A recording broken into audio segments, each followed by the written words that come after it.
wrestle for it. 3 means go. And three, Mike. Well, Jake, you're talking on the radio show. You kept bringing up that stretch of 7 minutes in the second half there that was problematic for you guys. As you broke that down a little bit more, what did you see when you watched it on the film and you got more of an understanding what happened? What went wrong in that stretch?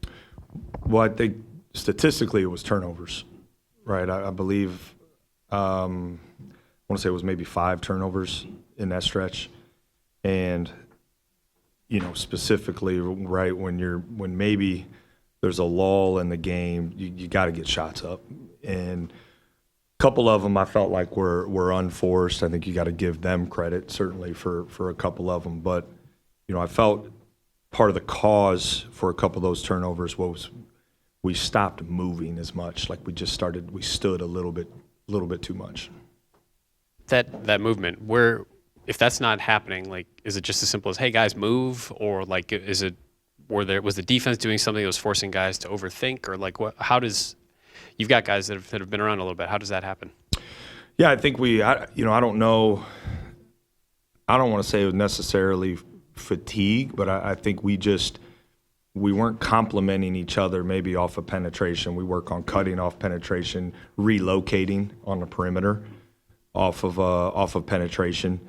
And, when we drove it there a couple times and they were able to level the ball was picked up.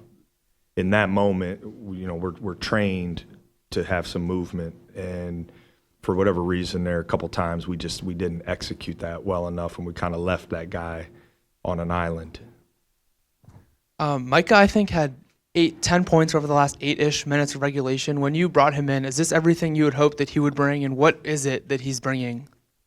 Yeah, well, I think his efficiency, has been really good, and we felt like he had more to give offensively than maybe he had a chance to do in stretches of his career. We probably need to find some ways to, I think, call his number maybe a couple more times, because he's proven now over a stretch to be efficient. So yes, I guess we were believers in what he could bring offensively, and hopefully he can continue to do it and even continue to kind of take another step. And then from your perspective, what differentiates Big Ten basketball from another conference? Yeah, well, I think the depth of our conference, just kind of speaking in general, like the parity and the depth of the Big Ten, I think is second to none across the country. And you look at what teams are doing in our league. So back, even when I was growing up, or even maybe 5 to 10 years ago, you used to look at your schedule and say, like, okay, maybe there would be a chance for you to catch your breath in conference play. That doesn't exist. And really it's quite opposite. Like, you are required to bring your absolute best every single game if you want to have a chance to win, home or on the road. And I think that's unique to our league, but certainly excited to see kind of how the new teams impact the overall style of the league. I think the style has shifted over the last few years. You're seeing a little bit more pace. You're seeing, I think a little more space, and you're seeing different defenses, which certainly presents challenges as you prep and prepare. So I think we have the best league in the country, top to bottom, and it seems like the parity is at an all-time high. Yeah, earlier you mentioned fatigue against Pitt, and I noticed you only played 8 players. So moving forward, is that a shorter bench? Like, was that something you'd want to implement more in Big Ten? Like, do you want more guys to be in? Bruce played, I think, all 45 minutes. Do you think that maybe contributed to the fatigue from Friday's game? I think the biggest issue with our rotation last game was just our injuries. We would have probably played at least one more, maybe 2 more guys. Had we been fully healthy. I think reflecting back, could there have been a spell maybe where we get Bruce, a break potentially, but I didn't feel like, fatigue was an issue for him. I was really actually, he worked so hard on his conditioning kind of being prepared to play significant minutes that I never looked out there and felt like, man, he looks tired. We need to get him a break. So I didn't realize, really towards the end of the game that he didn't get a break. But and it's just because I didn't see him tired necessarily out there.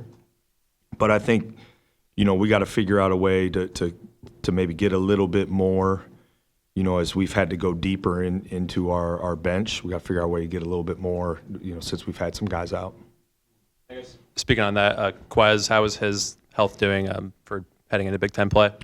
Yeah, all the feedback I've gotten here in the last, kind of 24 hours is he's progressing. I don't know what that means quite yet for practice today and potentially the game on Wednesday.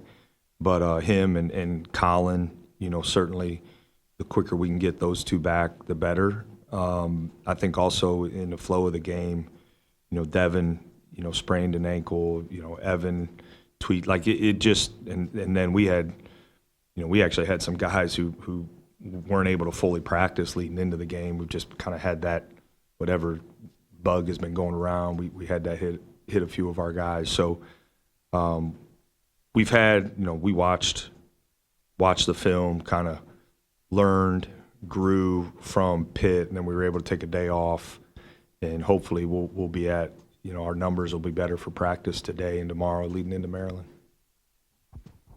You were talking about Big Ten play.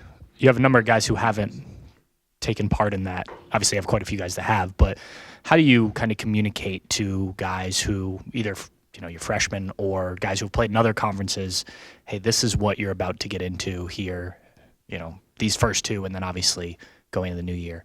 Well, I think part of our non-conference schedule, helps us with that. Pitt's a really good team, I would imagine. I think they came out with maybe the net rankings, and I would imagine they're going to be really high. Texas A&M, a true road environment at this point of the year. Not many teams in the country have experienced that, and in our league and in high major leagues across the country. So we've had some experience in what Big Ten games will be like, and hopefully that serves us well here with this kind of early pocket of Big Ten games.